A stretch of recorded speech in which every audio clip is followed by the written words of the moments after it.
और इसे कह देते हैं कल के दिन तो हम किसी को दान धूम नहीं किया।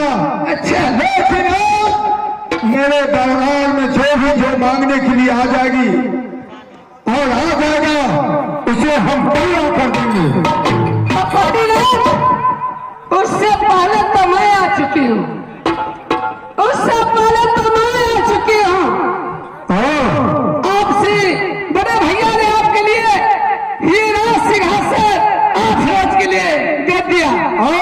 तो इसमें तुम कुछ मांगने के लिए आई हो? खुशियाली में मांगने के लिए आई हूँ। तो बैठो। सबसे पहले मेरा दिल की जान करने दो।